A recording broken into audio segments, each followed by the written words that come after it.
I'm making a change today. The liquor been taking the pain away. I heard you was giving your chain away. That's kind of like giving your fame away. What's wrong with you? I sit in a box where the owners. Yo, what's up, broskies? Kiana coming at you with another deck profile. This one has been logged away in my trade binder for quite a while, but I'm gonna be real with you. I've been testing some things. This is probably like the last fun I'll have with a deck. You know, as we approach a ban list, we got to see how that shifts everything. So the next couple locals I go to, be testing out just like some, I don't know, like janky stuff, like fringe rogue picks, if you would even call that. Because at the end of the day, like, you know, if you're not at these top tier events, you know, just go have some fun, get some testing in and stuff like that. And that's what I typically try to do. You know, but it is what it is. The past few weeks I've been playing Scareclaw. Had great success with it actually. A couple weeks ago, 2 weeks ago, and then this past week not as much. I think I won X2, so and like four, I think it was 4 rounds only. Just went up against two pretty good players. Played against Punk. I got smacked. It really wasn't close, unfortunately. And then my other loss was to, oh man, I can't remember. But I beat Runic and Heroes. The Runic was pretty free. It was like easy 2-0. Damn, I cannot remember my other matchup, but I guess it was invoked Shadal Eldritch, and I got windlocked both games, which was quite unfortunate. And this was when I was playing my Scareclaw deck, so that was just kind of it. Because if you can only summon once, especially summon once, it's kind of there's nothing really to go into, unfortunately. So that kind of sucked. You know, I don't hate Winda, but it is what it is. And then Punk, it just really wasn't close. I really didn't draw any type of, well, game 2 was fine. He's just a great player. I opened up it was 3 hand traps and 1 Omni Negate on field. He played through all of them and still had gas in his hand. It was actually pretty crazy. Just a skillful player. So I'm not particularly mad at it. But without further ado, I want to get into this. I'm kind of explain you know, why I'm gonna play this at least for this week. Other than it just being super fun. But go and like the video, comment down below if you like these type of roguish picks, and you know, we'll keep them coming for show. First up, Magical Musketeer Caspar. Caspar's pretty sick. I'm gonna kind of adjust this for you real quick. I know sometimes you boys be writing the names of the cards. Yeah, so Magical Musket Caspar. During either player's turn, you can activate the Magical Musket spell traps from your hand, which is pretty insane. So every archetypal spell trap is, you know, basically a hand trap. And if a spell trap is activated in this card's column, except during the damage step, you can add 1 Magical Musket card from your deck to your hand. That's just any card, whether it be a monster, spell trap, whatever. And you can only but it has to be a card with the can't be the same name of the card activated. So if you activate cross out designator or designation, whatever it's called, you can't go add another designator. And you can only use that effect once per turn, but the activation of spell traps all the time. Next up, Starfire. Starfire is pretty sick. So same thing, you can activate Magical Musket spell traps, but if one's activated in this card's column, any spell trap, not just Magical Musket, you can special summon 1 level 4 or lower Magical Musket monster. Usually you're going for your Caspar to generate even more advantage, or depending on the board state. I know a couple formats, I think it was last format I played this at a local event, and I went Starfire. They let Starfire resolve. I went and got the level 4 dude, and then I went into Baguska and it shifted everything. And it helped me just like pick apart their board after that. So like it's kind of free. Magical Musketeer Kid Brave. He's good. He's like the last like really good one, like really good starter. So like I said, same effect, but if a spell trap is activated in his column, you can discard a magical musket card, draw 2 cards, and you can only use that effect once per turn. So it kind of sucks you have to give up those resources, but it helps you dig into your deck for even like more powerful spell traps or board breakers, anything like that. The only thing that sucks is I will update this list. I am waiting on one of my Pot of Prosperities. I only have like 1 right now. I can't find the other one, so I'm gonna like make spot for like 2. And the only thing that sucks is like when you summon him and if you activate Prosperity under him, you don't get his effect because you can't draw cards for the rest of the turn after Prosperity resolves, which kind of sucks. But for this current build, you won't have to worry about that. 2 Magical Musketeer docks. So he basically, if a spell trap's activated in his column, you can add 1 of the magical musket cards from your graveyard back to your hand, but not a card with the same name as that activated card. So if you activate a Last Stand, you can't like recycle Last Stand, but he does help you recur your cards. So like 2 is great. 1 Magical Musketeer Calamity. If one's activated in this, you can target a magical musket monster in your graveyard, just special summon it. So you can get into like easy rank 4s, or if you have like a cast bar engrave, you can get like crazy advantage off that. Pretty crazy, but just 1 of hers, like she's fine. Also, I'm not running the other dude, I forget his name, but he's like a shuffle draw in. I might add him back in, but triple Magical Musket Cross Domination. This card's insane. Target 1 face-up monster on the field until the end of this turn. Changes attack and defense to 0. Also has its effects negated.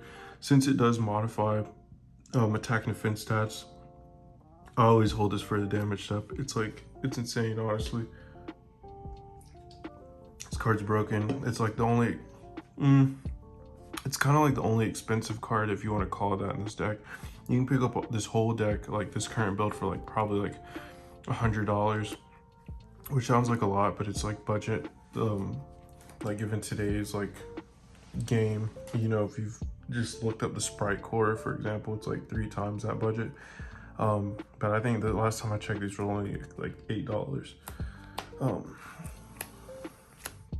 Triple Last Stand, just spell trap, negate, counter trap. It's pretty silly, honestly, that you can just basically activate Solemn Judgment from your hand. It's pretty nasty. Not much to say about that. Desperado.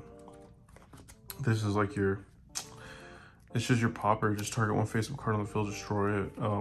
Doesn't even have to be a monster. It can be, maybe Mystic Mind. It can be anything. Like Desperado's crazy. And then 1 Needle Dance, Dancing Needle, I mean. So I might bump this card up to 2 because it's basically DD Crow times 3. So you can target up to 3 cards in your graveyard, in the graveyards, either one, banish them, and you can like activate 1 magical musket dancing needle once per turn. So you all know how crazy DD Crow is, like especially in this format. So this is just like banishing 3, which is crazy. Next up, double Amazement Administrator Arlinko. This card's pretty crazy. It's kind of like a Multifaker. If you remember Altergeist Multifaker, when the trap card's activated, special summon himself. It's pretty insane. Also, I believe you can just banish the trap cards, the Administrator trap cards, the pop cards.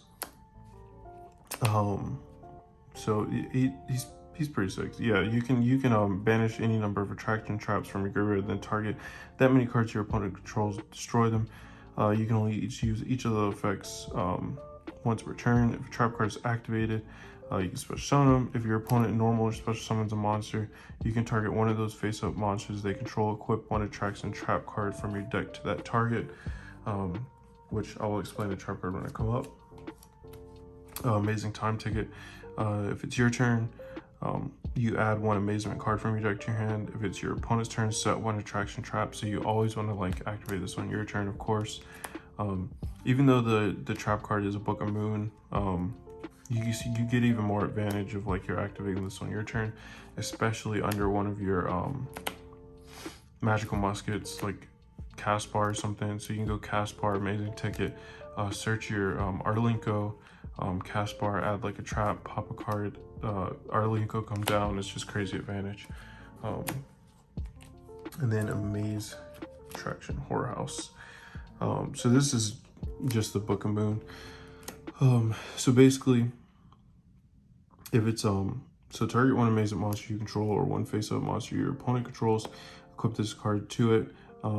If it's you, target one effect monster your opponent controls, negate its effects till the end of this turn. If it's your opponent, change the equip monster face down defense position. So Arlinko will equip this like on when they normal summon a card, and then if they don't commit to like linking it off, then you can chain it, like flip it face down, then they can't use it that turn basically. So, and then it just loads up in your graveyard. I have considered cutting this down to 2 because you don't really want to draw them. You just want to like get them out of your deck with Arlinko, but you do run 2 like Arlinko, so you kind of want to like, I don't know, kind of want to max out on them, but then you kind of don't. Next up for the Amazement package, I consider Infinite Permanence a part of the Amazement engine, like in my eyes, because it's kind of like I said, like back in the day, like I think Imperm with Faker in hand just allowed you to play on your opponent's turn. It's kind of the same way. So if they go to normal summon a card, you Imperm their card, then Arlinko comes down. If they go to like summon something else, you just Book of Moon their next card, and that's all like on your turn 0 essentially. So pretty crazy. Then you can close it out on your turn. This deck can OTK pretty easily, but we still run Dark Ruler no more because sometimes you just can't play through like 7 gate boards or anything like that. So we just blank the board and just pop it, generate advantage, and then, you know, if they can come back, they can come back. Right now, just 2 super polys. I will probably cut this this will probably be the spots for the prosperities. I don't know, super poly is pretty good. There's just a bunch of things to target, and then with being a prosperity deck, you kind of need cards to like for fodder for it anyways. So having those like free extra deck spots aren't that bad, but super poly is pretty broken. It's honestly pretty insane. And then right now 2 triple tactics. This card, not in this deck, but when I was playing Scareclaw, it kind of like won me the game against like Runic. I played through all their negates. He finally like activated monster effect, and I just triple T, and then I saw his hand. He had like an Eldritch Golden Lord, like some another card that was completely dead, and then he had Lava Golem. So obviously shuffle back the lava Golem. I can play through everything else, and you know, I proceeded to clean house on that. So that's pretty much it for this one. Like I said, like this might not be like ever at the top of like the meta game, especially the way like, you know, plays going now, but it is pretty fun. And you know, sometimes if you learn how to like pilot your own like rogue type builds, you can take it pretty far. And you know, at the end of the day, you just got to play what you enjoy. You don't always got to play like the top strategies. But I'm gonna go ahead and get into the extra triple magical Musketeer max. This card's insane. Probably like the best like Link one like ever printed, honestly. He just generates like so much like silly advantage. So basically when he's Link summon, you can either add spell and trap cards to your hand up to the number of monsters your opponent controls. So sometimes that can be a +4 because if you Dark Ruler get into max, they have a board of 4 or 5 cards. That's insane. Like you just add every single spell trap out of your deck with different names, and proceed to pop their board apart, or you can special summon monsters equal to the number of spell traps they control, which is just insane. So if you're playing against a back row deck, like, I mean, it's GG's. Like, you know, they set 3, set 4 pass, you go into max, like, just special summon all your dudes and just go to town, honestly. He's just insane. And then he still has the same stipulations as all the other Musketeer cards. You can activate the Musketeer spell traps directly from your hand. The only thing that would have made this card more broken is if, like, I don't know, there's nothing that could have made this more broken, honestly. Nightmare Phoenix, IP Masquerena, Nightmare Unicorn, of course,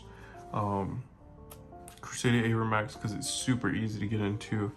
You can easily end on like a board of like IP Max and like a bunch of other cards. So if you don't want to go into your Nightmare Unicorn, you can go into Avermax, Card Silly.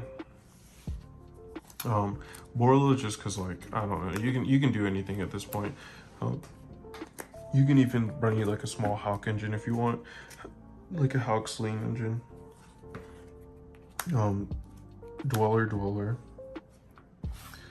Starving Venom, Predapower, Fusion Dragon. Just requires 1 Dark Fusion monster and 1 Fusion monster. 1 Predaplant Triferentrum, I don't know. But it just requires 3 Dark monsters, so in some circumstances, like you play against Branded, you could suck up their whole board.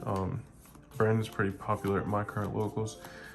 Sometimes you're facing down a board of, I don't know, like Mirror Jade, Dragoon, and like Masquerade, and you just suck them all up and then like continue to like plus off your turn. Like Mirror Jade might blow up your field afterwards, but you should be able to OTK through it, because all you have to do at that point is play through like a Brandon Red, maybe. But like, we're the best players alive, so we'll probably have a last stand in our hand, so it's fine. 1 Dragon Spellia, because we know how broken this card is, and 1 Starving Venom Fusion Dragon. I believe it's only like 14 and extra, like, so you can definitely add something else. You can add a Cerberus. I ran Cerberus in here forever, so just add a Cerberus or add like an Appaloosa. Appaloosa is super easy making this. But that's pretty much it for the deck profile. What I'll do is, like, I'll tag on like a, if you guys want to see like a test hand or a live match of this, just go ahead and drop a comment for it. Other than that, like the video if you like the video, comment down below like if you want to see any of that. Go check out our Instagram. It'll be in the description. Subscribe to our channel because we're trying to push for that 1K mark. You know, we'll see you next time.